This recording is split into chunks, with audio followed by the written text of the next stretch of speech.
Okay. Hey, Enrique. Hey, how's it going? Good. All right. So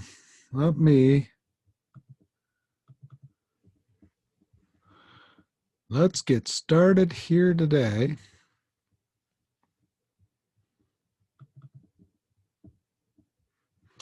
And I am going to, did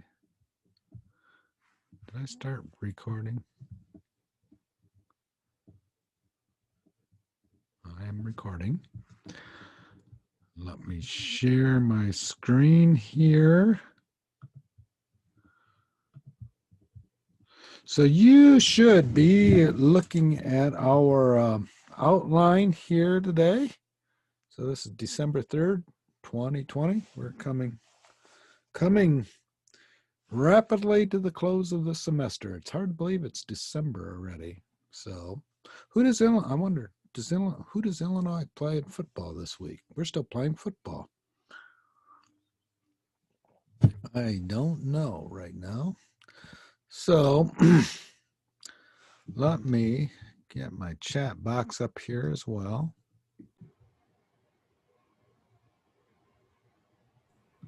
All right, now it's recording. Yeah. All right, cool. Huh. All right. Did it again. Well, we'll just record. All right. Good question. Anything else here that we want to talk about on the project? All right. Again, project. I'm now going to go sort of through the process that you can use to pick for before you for picking a stock. All right.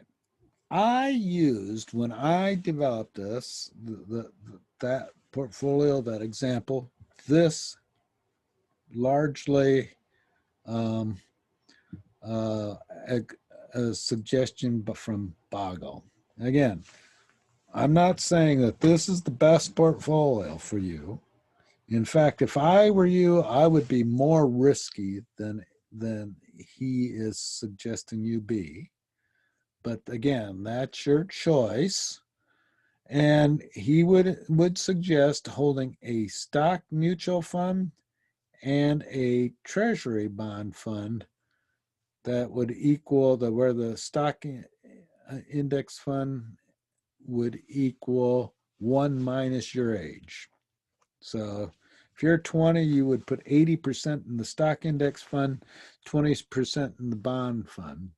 Again, if you think about what he is doing, is one, he's using just two assets and getting some good diversification in here. These two, as you saw there before, had a correlation of minus 0.18. We had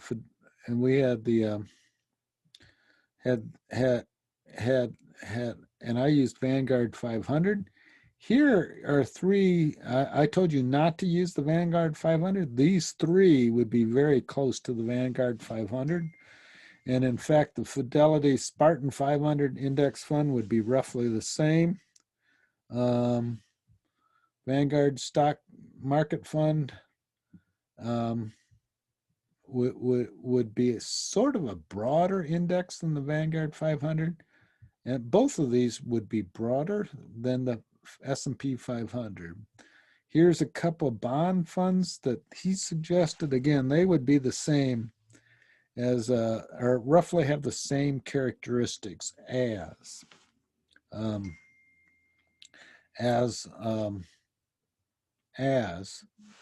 the long, or would be roughly the same as the long-term bond fund I used. Actually, the intermediate term bond fund here would have generally lower yields than the long fixed bond fund. Again, remember, as we go up the scale, longer duration, more interest rate sensitivity, generally speaking, the higher the yield has to be. Again, if you look at any particular period, that doesn't have to be the case. So there's our beginning point. Okay, now where do we go from there? What directions can you go from? And again, this one here is a very good suggestion. And now it gets you a lot of the diversification benefits that you can get. Now we're going to improve on it, perhaps. But, you know, if you do this, you're 80% of the way there. You do something more than that, you're adding to that.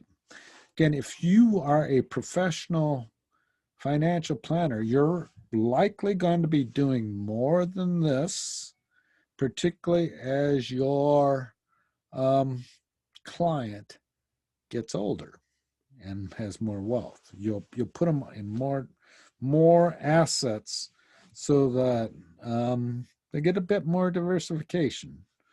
All right, now here's a basic one. Let's go to a more complete one. And here was the more complete one. And I'm going to zoom this up.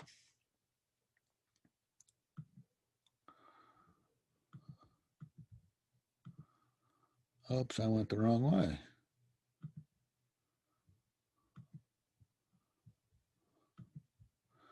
All right, what's happening here? I'm going to go 300. All right, so what she was suggesting, and here are her shares. She started out with U.S. large cap stock, which would be Vanguard 500 or that S&P 500 or that stock index fund. She suggested adding a foreign developed equity account. All right, here is what's happening from here to here. This foreign developed equity, all right, there's two key words here, developed and equity. So we know we're still looking at stock funds. Developed funds would be something along the line of Western Europe, Japan, Japanese index, or primarily Western Europe, Japanese index. All right, if you look at those companies, and let me just give you an example here. A foreign company that would be in a Western Europe index would be Bayer. All right, Bayer. You've for all heard of Bayer. It wouldn't be in the S&P 500 because Bayer is a German company. All right, it would be in a German index, but Bayer sells product here in the United States, and I don't know the proportion of product it puts in the United States versus into Europe. And if we go to a Japanese index, there would be companies there, Mitsubishi, which I'm afraid that would be Toyota, several car companies that would be in Japan, but they would sell a lot of product in the United States and would largely be influenced by the same factors. So why would you invest in a foreign developed equity? Largely, Bayer is going to face the same headwinds that the U.S. firms do, and vice versa. What you are particularly getting there, though, is is foreign exchange built into your foreign exchange risk or diversification built into your portfolio. If you look at those two indexes, and again, if you would be buying it if you're in the United States, you would be buying it in the U.S. currency. They would be roughly the same return, but your return would vary from one index to the other, depending on what foreign exchange rates are doing.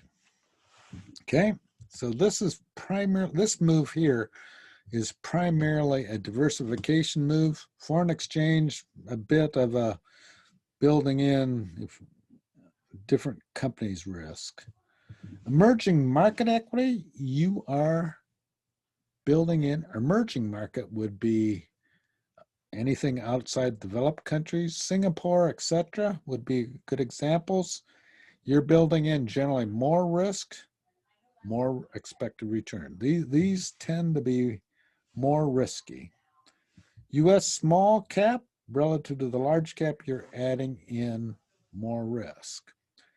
So those were the stock funds that she suggested. Then here are the bond funds. You have a core bond fund, US Treasury, mortgage-backed securities, corporate bonds. All right, core bond, something that is very, generally speaking, low default risk. Add to that high yield bonds. High yield bonds are high yield, high risk. So these are going to have higher expected return, higher yield, lower, more risk. So these you're adding risk here. Here is a tips suggesting putting some inflation protection here. Long-term bond, again, we're adding now interest rate sensitivity and then a real estate or a global REIT. So those are what the things that they are suggesting to put into their portfolio. So if you're looking at this, we go from 2 funds to 1, 2, 3, 4, 5, 6, 7, 8, 9. And you're going to get some diversification benefits there as well. So that is somewhat what a portfolio would look like. In fact, if you look at my portfolio, I have all 4 of these things here. I don't do much with bonds, so I tend to be very risky compared to most people. So I have a large cap. I do have foreign developed equity. I have a small piece of emerging market equity and a small or larger piece than here of small cap stock. So that just, and again, I'm not particularly saying that mine is particularly good, but that's where I'm at. And again, I tend to be very much less risk averse than many people. Okay. So if you're picking stocks, let me just sort of give this. Oops. I meant to the top. Let me just summarize this a little bit more here. For a beginning, so let's say I'm going to suggest this for you. You can do the most things you do with 3 funds: a bond fund, a broad-based stock index fund, Vanguard 500, and a higher risk return fund, a mid-small cap growth or a growth fund.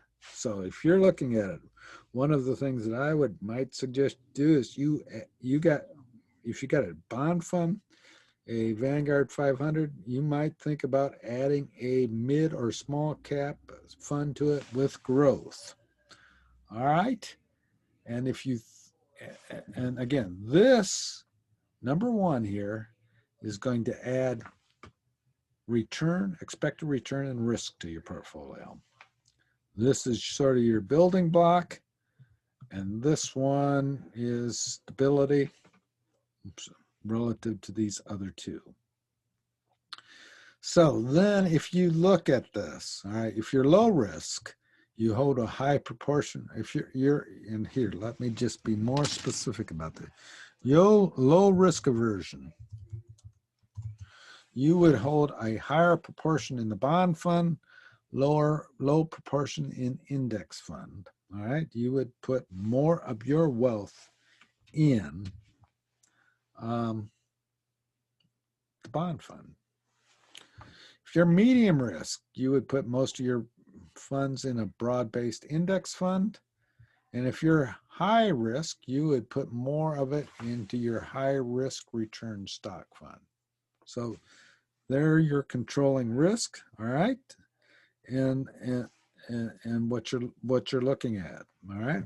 So a good place for you all to start to think about is these sort of three funds, and then and again, I'm just giving you ideas.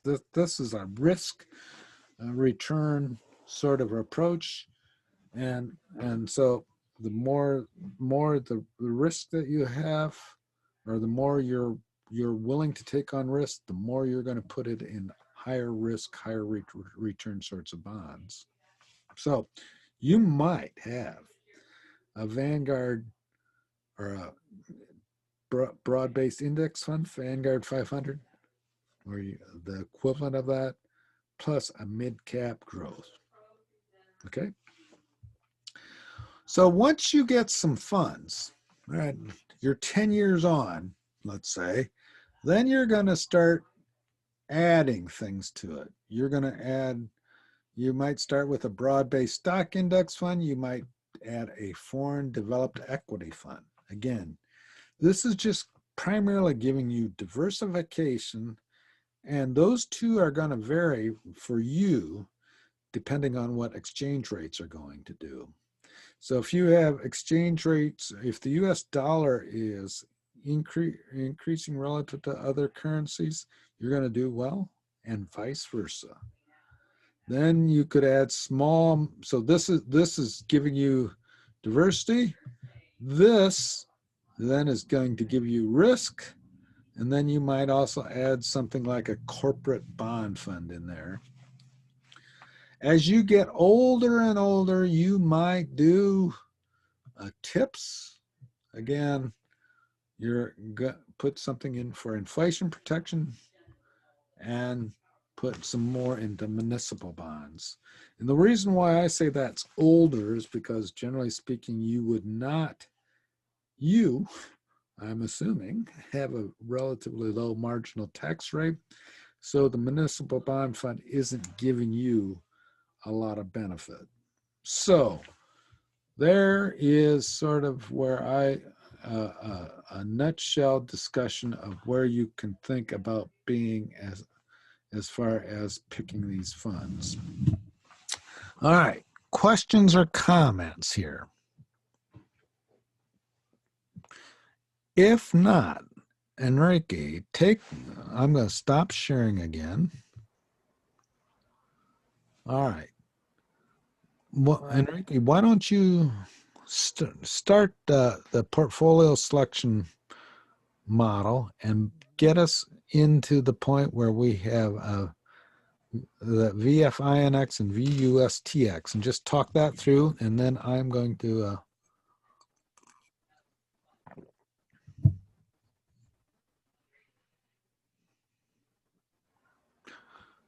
I don't think you. Yeah, sure. Can you guys hear me and see my screen? I'll pull up the chat as well. I'm assuming yes, or? Yeah, we can hear you. I can hear you. I'm sorry. Okay. Yeah, my internet is also not super good, so let me know if I'm breaking. No, don't worry. You're at home today, huh? Well, so for the project, I know Gary talked about it, and there's an example of the project, but oh yeah. So we put like a Python code as well, a Colab code that might help you in doing the project, right? So if you go to Compass, you will see here under here module November 17th, the EV Frontier and Portfolio Model, this link. But also if you go here on projects, you will see the wealth model and as well this EV Frontier model here that I'm gonna walk you guys through. Oh, over here. So like the EV Frontier. Well, I'm gonna open that and show you how to run it and what it does. And I think there's gonna be very. Oops. I think he's gone. All right. Yeah, I'm Are back. you back? Let me try one more time. Let me know. Right.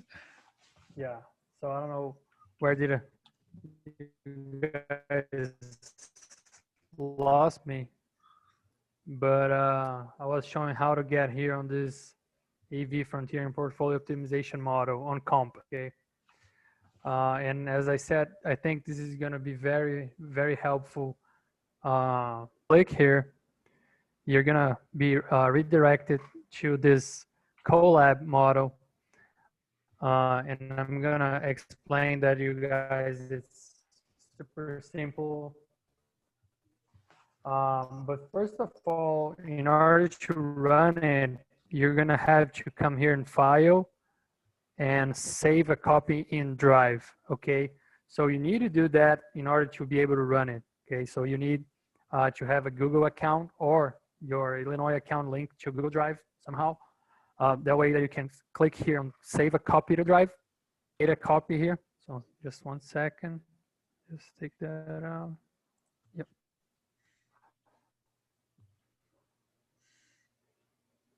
It's creating here a copy. It's taking some time because of my internet.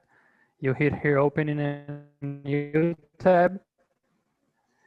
And then you're gonna have a copy for your own. So this is gonna be your code, let's say. Okay, saved to your drive. In just a couple seconds. Let's wait on my internet too. Are you guys still with me? Just can someone Yeah, confirm I'm it? still here. It's loading now, right?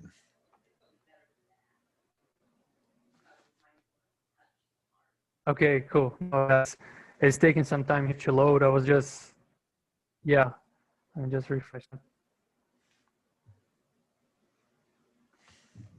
Meanwhile, so what is, yeah. So if you guys can't understand me, just let me know. We can try to work that out.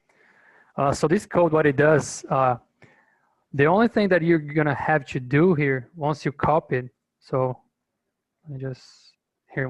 Once you copy it, you're gonna see copy of ACE and then the name of the file.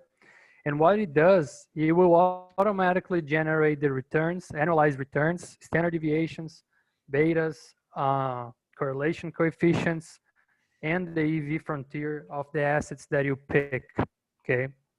So what you need to do here, first of all, is selecting here a start date. So when you want this analysis to start, let's say 95. So this is where you start downloading data since 1995 in that case. You're gonna pick a risk-free rate here, just for the Sharpe ratio calculations. And then we have here the assets for you to select. So we've expanded that to 10 assets. However, you can use only 2 if you want, right? And the way to do that is just by simply putting the ticker of the asset that it's on Yahoo Finance. So like in this case, we have here the S&P 500 index fund, and the same, just repeat them all the way to the end, and that's it, okay? So now what I'm gonna be doing, every time that you wanna run it, you should click here on runtime and hit run all, okay? You can control F9 here, but just click run all. Once you do that, the model will start running. It shouldn't take long. Okay, let's hope my internet here is still connecting. So I don't know how long it's gonna take on my computer, but it shouldn't take long. Okay, like 1 minute, I would say at most. So let me just wait here on the connecting. Easy. So I guess it will start running.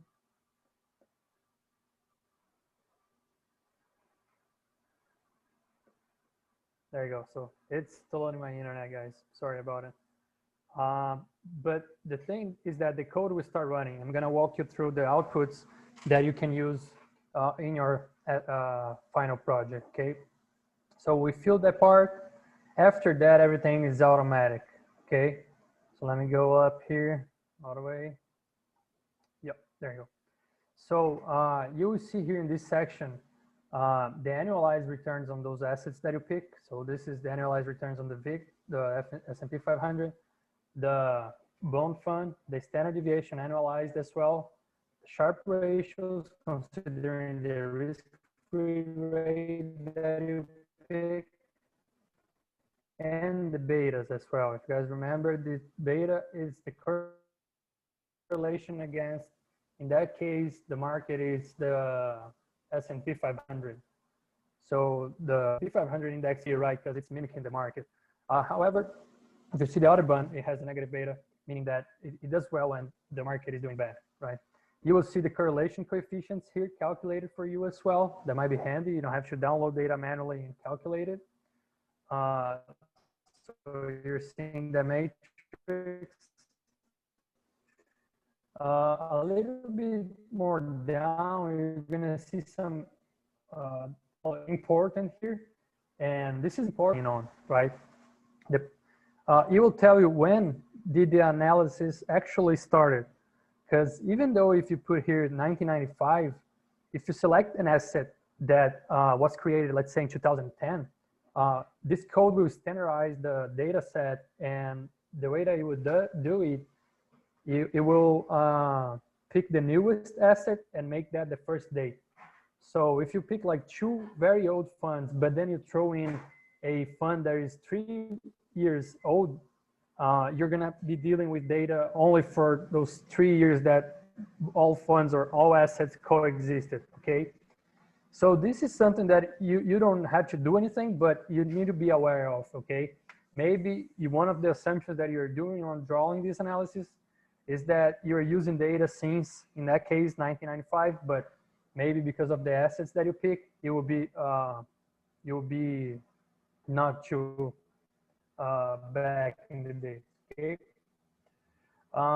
Then it will also run here already the optimizer and throw in what's the weights of those assets that will result in the max Sharpe ratio portfolio. So in that case, if you held 65% on the bond fund, 35 approximately percent on the VFINX fund, you would be here on the start, and this is the max Sharpe ratio here, okay? And it automatically draws the EV frontier for you as well. That's super handy. You don't have to go on Solver and doing anything, okay? Moreover, it will give you some outputs on the weights of each asset to achieve this max Sharpe portfolio. Again, handy automatically. If you put an amount of money here, it will tell how much shares you should buy of each asset. I think this is, you might not use it, but this is available as well. And one cool thing as well here is that if you look here at those two assets, so the bond fund has a return of 7.1% a year, and the other fund 9.4. So you can manually pick as well if you want a level of return. So let's say I want 8% a year, and it will tell you based on those assets what's the portfolio that would result on that 8% a year. It will just be here at the EV frontier, right? So even though the max Sharpe ratio might leave you to some assets, let's say here you want 9.3%.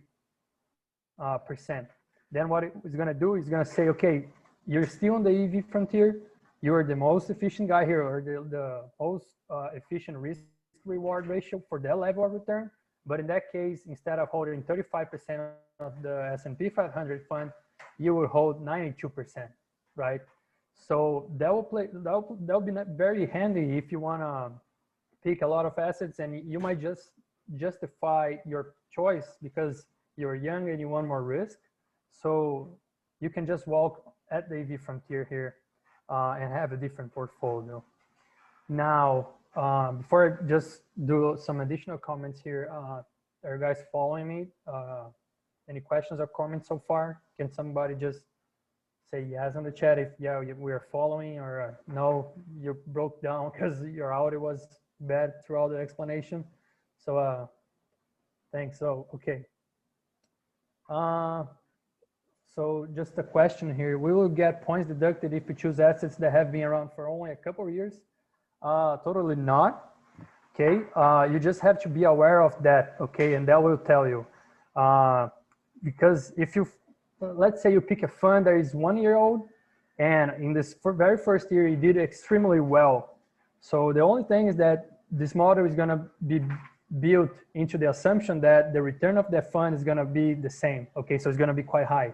So that's okay, but ideally you want it to be longer, okay? But you won't have any points deducted because of that, okay?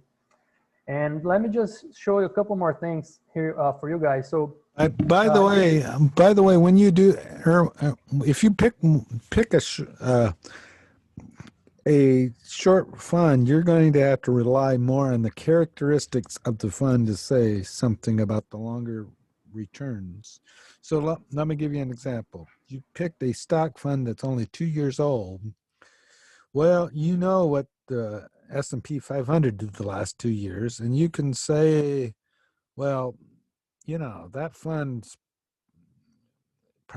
over the long run is going to be less than what it did the last 2 years. So you just got to keep that in mind and really look at, is this a mid-cap growth? Well, then we expect a higher return. So you're going to rely on more the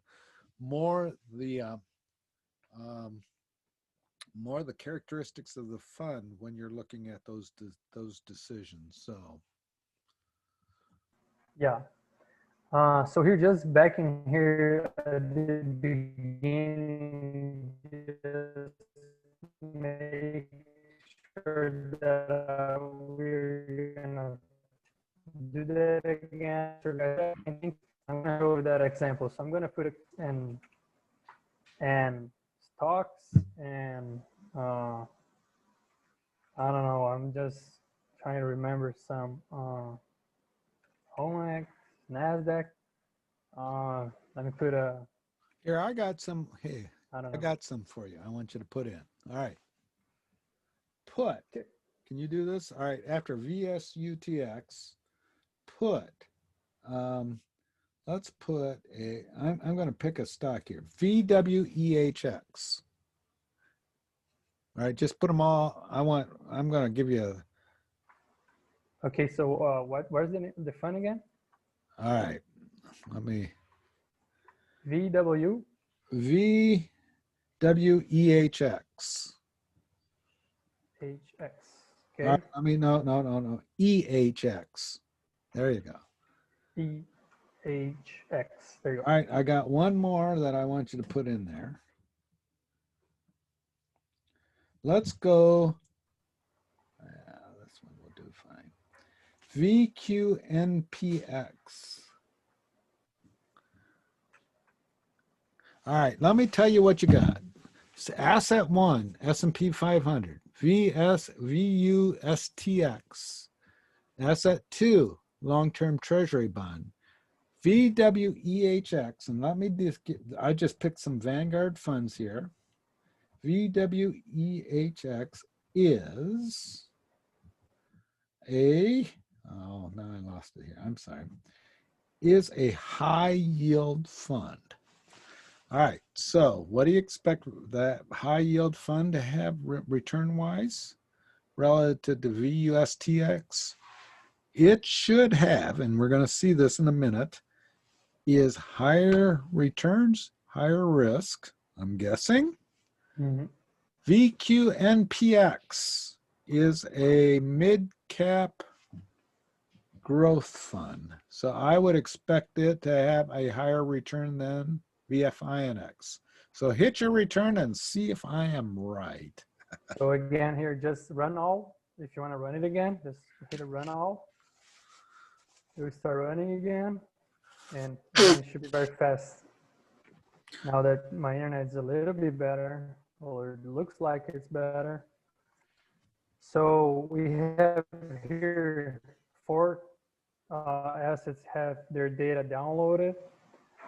We have here now since 1990, right? We have the S&P 500 with the 10.6 annualized returns. VQNPX 10.3, VU 7.9, and the high yield actually lower than the other one. Yep, which could happen. The Sharpe ratios, betas as well. And, By the way, so if you look at mhm. VFINX And then here's VQ, the, I'm sorry, VFINX VQ NPX, it has almost the same return, and it's look 0.99 correlation. So that isn't going to add much diversification to anything, right? mhm. So Yep. And if you look at the EV frontier here now drawn for the max Sharpe ratio, we have the 4 assets here. Now we have 3 assets in your portfolio, as you can see, for the max Sharpe. And again, you can pick a level of return that is within those. So we can pick here, let's say 10.5 and say that you want that level of return, right? And that will give you 95% on the VFENX, okay? so it didn't And even just, so you can add as much as you can. yep. And the good thing about it, I guess, it's that you can play with that if you want to pick in a portfolio. So I'm gonna put another stock. I'm gonna change and see what it does. So you can fill them all if you want or not. That's again up to you. Let me put it. This is probably gonna be a new one. So again, run time, run all.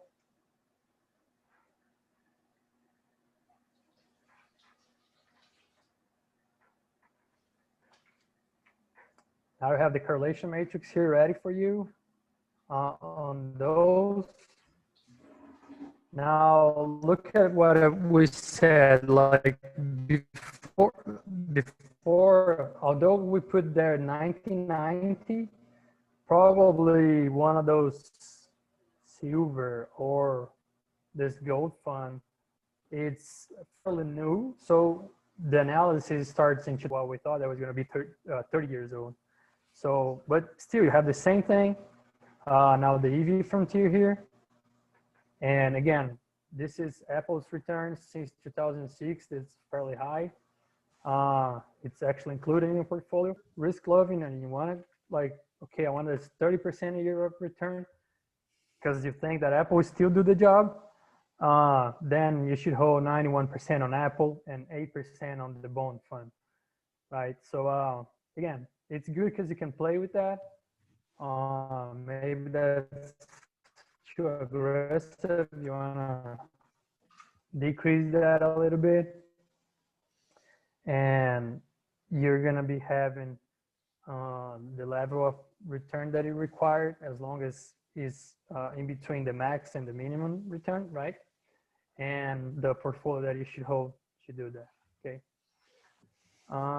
Any questions or comments here about how it's done, or any questions or comments at all? Like, and again, if you want, then you can just right click here, copy, and paste that in your Word file. So I guess it's easier than doing that in Excel, but that's up to you. If you do it by hand as well, it's fine. It's just, I think that's gonna be handy if you wanna do that, right? So, I don't know, Gary, if you want something else to add, or No, I think guys that have so questions or you know comments? the nice thing about this is that you can do things pretty quickly here that we did on Excel, and it does it automatically for you. So there you go. All right, so with that, I think I'll give you the screen back. All right. Let me go. Let me show my desktop again. We're going to do our last topic. We're at wealth model. Let me go to our wealth model and just go here. I want to make sure. All right. All right. First question. So has anybody run the wealth model for the project yet and got it to work fine? I haven't heard any complaints. So I would be looking at comparing expense ratios more than comparing turnover. I think the turnover makes a better deal when you're looking at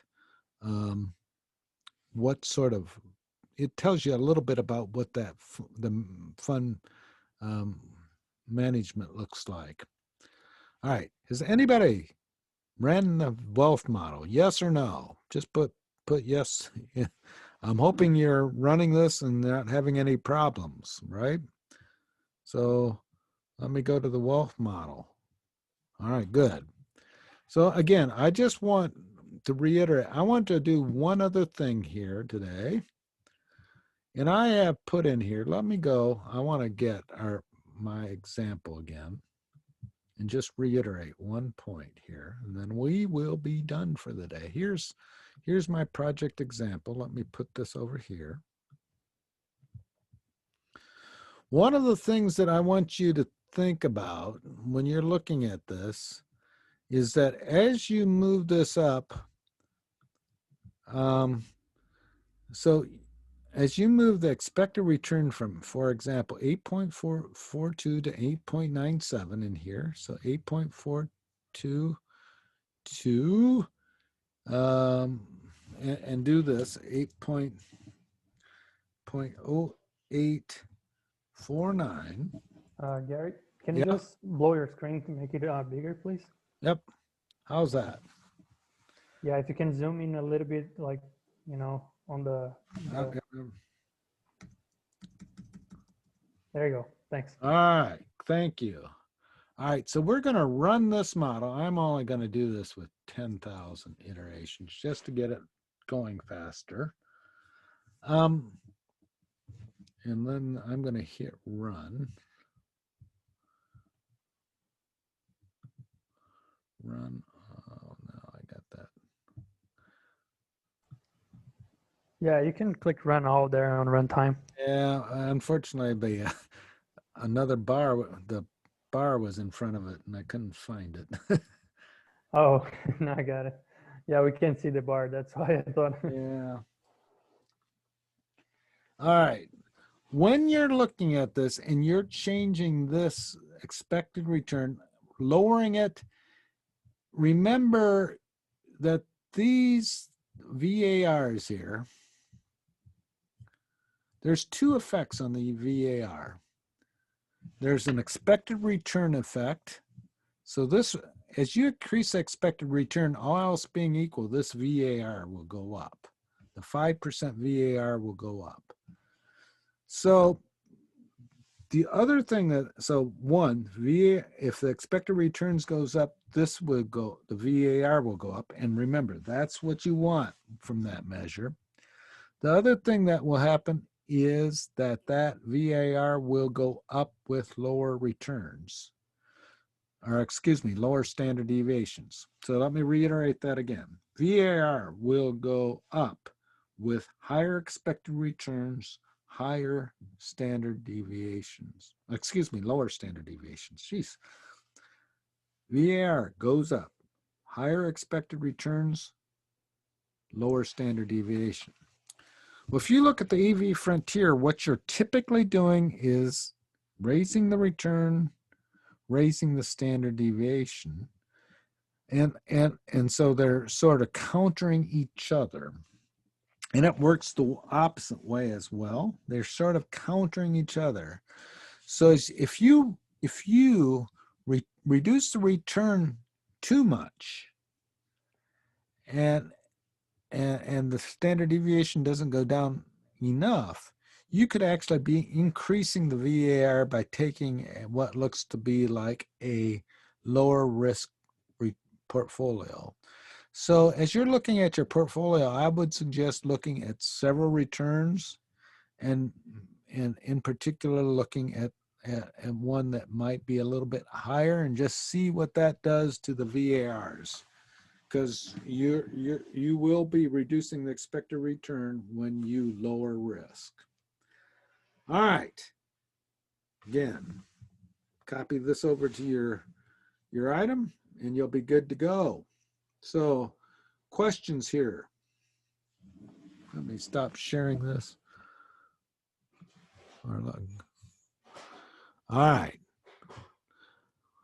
that's all I have to say for today. If you want a review of your model or your project, get it turned in by tomorrow at midnight and we'll get it back to you. So if not, we will see you next week and have a good weekend. See you guys. Bye-bye. No, I didn't.